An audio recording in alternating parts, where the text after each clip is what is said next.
A notícia que vamos tratar agora traz uma certa preocupação a todos nós. O aumento de casos de Covid em todo o país. Vou conversar com o secretário municipal de saúde de Campo Mourão, Sérgio Henrique dos Santos. Sérgio, até o momento a gente percebe aqui em Campo Mourão que está tranquilo, mas aí em outros estados uma certa preocupação em relação a esses casos.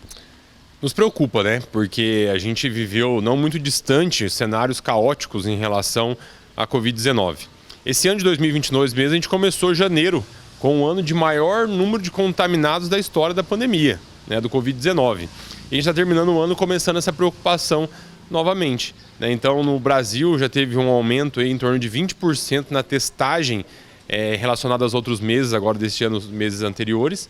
Isso demonstra aí que as pessoas estão sintomáticas, né, e esses exames têm dado muitos confirmados em relação ao Covid. E as notícias, né, a nível mundial nos trazem aí uma nova subvariante da Omicron, que nos preocupa também. E tem o fator também que no hemisfério norte, né, Estados Unidos, a Europa agora vai entrar em inverno. Então aumenta lá essas doenças respiratórias, inclusive o Covid. A Ásia já está colocando agora aí como lockdown também alguns países. Então, entrando no inverno, aumentando as doenças respiratórias nesses países, que são países que tem muito brasileiro que vai visitar, agora vai entrar os períodos de férias ainda escolares aqui no Brasil. Então, a tendência é que esses vírus possam circular mais. E para isso a gente tem que focar o quê? Na vacinação, né? Hoje a gente percebe que pessoas com o ciclo completo da vacinação do Covid é um percentual muito baixo. Por quê? Porque a primeira e a segunda dose tivemos uma adesão muito importante da população. A terceira dose já caiu para em torno de 60% daquilo que foi feito da primeira e da segunda. Para aqueles que já têm a quarta dose disponível, isso ainda eu falo em 40%.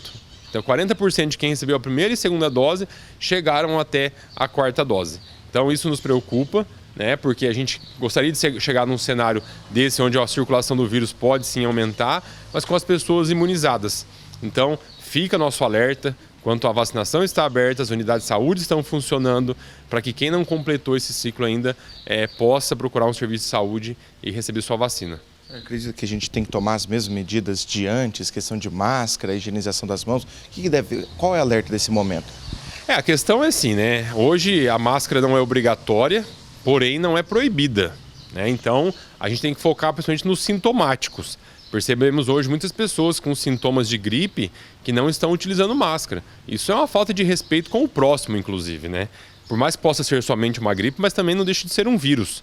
Então essas pessoas sintomáticas têm que fazer sua parte, né? Usar a máscara, faça o teste também para que possam ser adotadas as medidas possíveis. O álcool em gel e higienização das mãos é algo que, independente de Covid ou não, acredito que todo mundo entendeu a necessidade de ter as suas mãos aí higienizadas constantemente com álcool em gel ou água e sabão mesmo, né, para que a gente possa, não só o Covid, mas como eu disse, a gripe e outros fatores que tem na nossa vida, né, que pode colocar em risco. Eu acredito que o uso de máscaras em massa mesmo ainda vai depender de um alerta, de uma situação mais agressiva para que a gente possa pensar em medidas, mas claro, a gente sempre fica aí em conversa com o Ministério da Saúde, com o governo do estado e a política que tiver que ser adotada aqui para proteger a vida da população de Campo Mourão, para tentar fazer o melhor possível pela nossa população, com certeza vamos fazer, assim como fizemos durante toda a pandemia do Covid-19.